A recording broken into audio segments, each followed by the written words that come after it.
So I put out a short, and a lot of you seem to like it, but a lot of you also wanted to know about the other brawlers. So today, I'm going to test every single Hypercharge brawler to find out which one enables that brawler to pump out the most damage, and by the end of the video, you'll know which brawler is the king or the queen of pumping out the most damage. Now in that short, Shelly was able to get a blazing fast time of just over 4 seconds. However, since then, she's got nerfed and she's no longer able to spam supers one after another. It takes one super and one shot to recharge that super, and because of this, her time falls to just under 9 seconds. However, that's still a ridiculously fast time and enough to land her in the top 5. But a brawler that falls just outside of the top 5 is a new one to this test, and that's Dynamite. While his super deals a ton of damage thanks to his demolition star power, combine that with the damage gear, which all of these brawlers are making use of,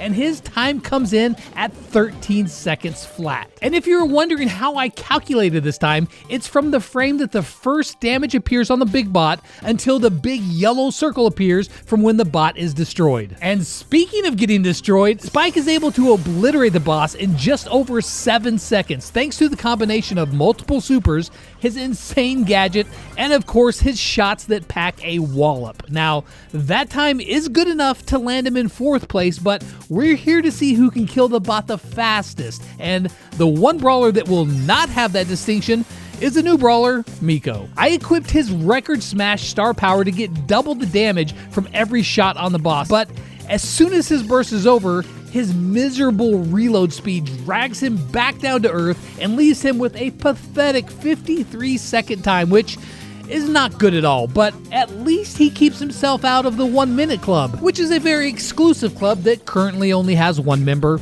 and that's Jackie. Now, Jackie's Hypercharge is more for control, and it allows her to get kills on brawlers who have, well, decidedly less than 100,000 hit points, but she doesn't have the sustained damage to keep it going. Because of this, she spends most of this test without a Hypercharge, not that it would really help her too much here anyway. Her final time clocks in at 1 minute and 7 seconds, a full minute longer than it takes Spike to kill the same boss. A brawler that does get some use out of her gadgets though is Jessie. I went in equipped with her recoil spring gadget, and once placing Scrappy down hypercharged, he lasts the entire time firing with hypercharge damage, even after Jessie's hypercharge expires. Now combine that with her gadget and the result is a bot getting shredded in a mere 18 seconds, which is good enough to put her in the top 10. Now I realize that hypercharges aren't only about damage, and one hypercharge that is actually really good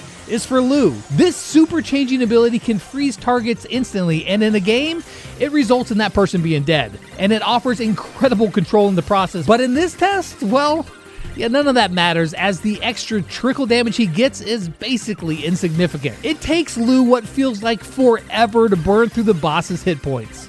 When it's all said and done, he finishes in just over 50 seconds, which is enough to beat Miko and Jackie, but still lands him near the bottom of this list. And while Lou was the 3rd brawler from the bottom, the brawler that was 3rd from the top is a new one to this test, and it's Maisie. Her hypercharge allows her to fire out multiple normal shots from the middle of her super, in addition to the shockwave that she unleashes. I had to follow the boss around, but I think I did a pretty decent job of centering myself on it each time. Of course, it only took a few supers, and in less than 4 seconds, Maisie was able to wreck the boss with a time that it was twice as fast as what Spike was able to achieve. That is some insane burst damage. Now, another brawler that deals a lot of burst damage is Leon, and while in a game against players, he's able to appear out of stealth and burst down that player really fast, but the boss isn't too startled, and Leon's damage is short-lived. And because of that, it takes him almost 43 seconds to defeat the boss, which is only good enough for 15th place. And while Leon's star powers don't help him, Rosa's star power, Thorny Gloves, does indeed help her, but I mean, not a lot. It adds a bit more damage while her super is active, and yes, Hypercharge adds more damage too, but her Hypercharge is another one of those that really helps her get kills in-game by slowing the enemy down, but that bot ain't going nowhere, and so when she finishes, she just barely beats out Leon, and in the process gets 14th place. Rosa would have loved to use her super more often, but Charlie doesn't actually want to use hers at all. Now sure, Charlie has a star power that'll take 25% of the bot's health away, but she has to stand there doing nothing for 5 seconds for it to work, and it's actually much faster to forego using her super at all and instead let her yo-yo and her spiders do the heavy lifting. And those spiders add a ton of damage. Without her using her super, she's able to beat the boss in just under 23 seconds, and while that's not the best of the best, it sure ain't bad. In fact, none of the remaining brawlers put up bad times. For instance, Cole just got a reload speed buff, and he already dealt a ton of damage.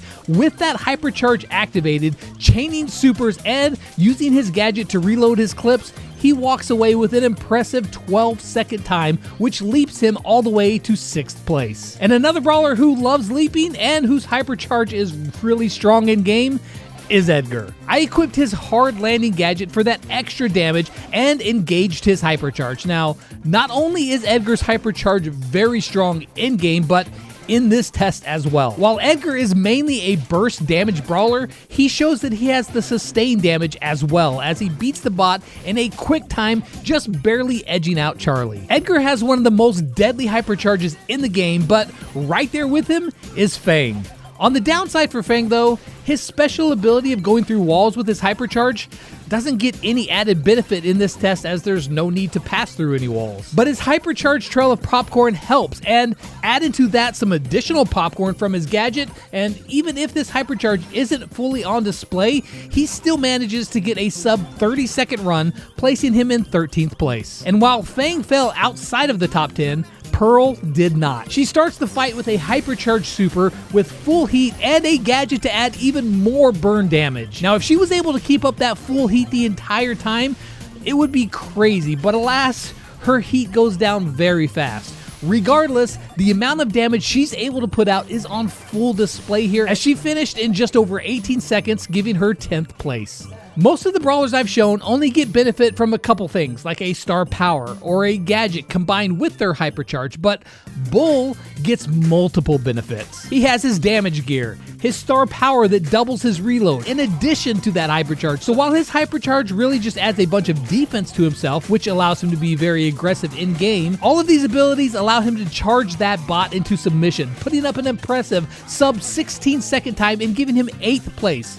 Not bad at all for a Hypercharge that really just adds a massive shield. So then, there are only 2 brawlers left, and I've saved them for last. Now, both of these brawlers put up some mind-boggling numbers. Crow has always done really well against the bot with his super, and Colette, if you've played against her in Heist, then you know the damage that she can put out with that Hypercharge. Now for Crow, I gave him the triple damage build.